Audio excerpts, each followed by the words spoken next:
Hello, my friends. How are you? Welcome to the Jazz Real Book. I am your host, Jay Sweet. Today's standard is All of You, written by Cole Porter and published in 1954. It was introduced in the Broadway musical Silk Stockings and featured in the film version as well when it was sung by the very famous Fred Astaire. So let's get into it. All of You.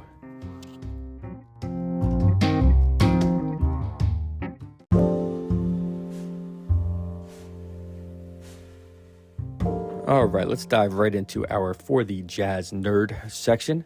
This is for anyone looking to learn more about the structure of the tune.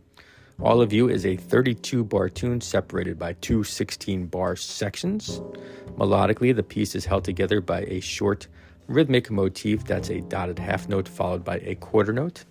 The melody is not incredibly active, but does include a wide range from low note to high note. The most active melodic activity happens towards the end of the composition in measures 25 and 26. Harmonically, the chord structures are pretty rich and incorporate a good deal of movement and include a fair amount of chromaticism, walking down by half step. So picture a piano keyboard, and if you just go to the left of wherever you start, one key to the left, that is walking down chromatically. Although the song, as per the real book, is centered around the key of E-flat major, the tune begins with a minor 4 chord and A-flat minor 6 chord, and returns to that chord frequently. So the point is, the usage of that minor 4 chord is somewhat unique and unexpected. As for a standards rating, this one's a pretty popular song. I'd say 7 out of 10. Difficulty rating, 6 out of 10.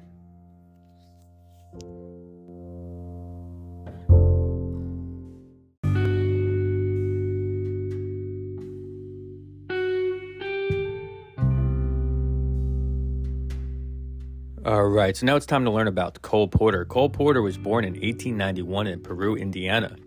He had a privileged upbringing with great wealth and social status. His father, Samuel Porter, was a shy druggist by trade.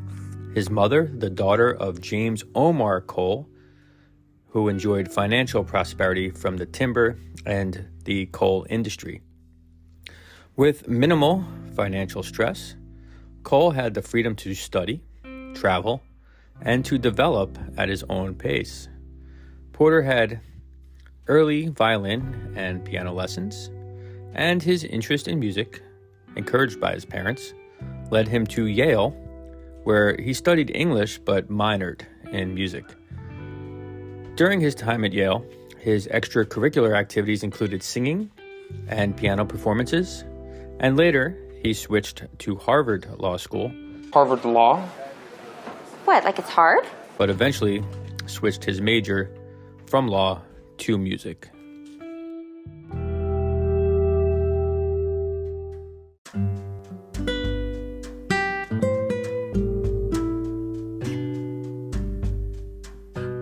In 1913, Cole Porter initiated his music theater career, and by 1915, his song Esmeralda debuted in the Broadway revue Hands Up. A year later, he ventured into original production with a patriotic comedy called See America First that was considered a failure. In fact, many of his early works were. Now, during World War I, in 1917, Cole Porter, who of course was a man of privilege, went to Paris, and he served as a gunnery instructor in the French Foreign Legion, living in a nice Parisian apartment. There, he was known to throw these extravagant parties, and despite his inclination towards male companionship, he did marry. He married an older, wealthy widow named Linda Lee Thomas. Their marriage was considered more of a social union or a friendship than a traditional marriage, but it endured until she died in 1954. While in Paris, he composed Old-Fashioned Gardens for a revue called Hitchy Coo, another just kind of a minor success, really. In fact, most of his 1920s works were either kind of failures or minor successes. His first breakthrough was achieved in 1928 with the musical Paris. He was already 36 at the time that he began to really receive notoriety, and more hits followed. like 50 Million Frenchmen, The New Yorkers, Gay Divorce, Anything Goes, and film scores like Born to Dance and Rosalie.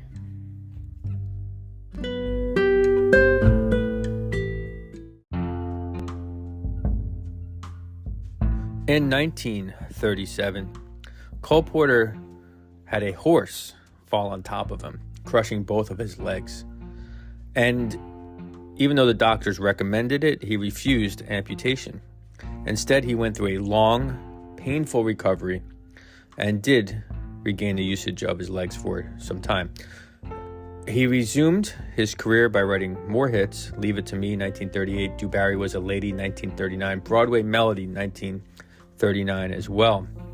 And the 1940s continued. It brought more and more classics. The 1950s, though, saw a slowdown due to personal losses, such as the death of his mother, the death of his wife. And also, his leg really started to bother him, and he did have to have his leg amputated. Porter became a bit of a recluse later in life. He spent much of his time alone in his lavish New York apartment and eventually passed in 1964 after battling kidney failure. Cole Porter has left an incredible mark on the American Songbook with timeless hits and classics. One of the great songwriters in American history.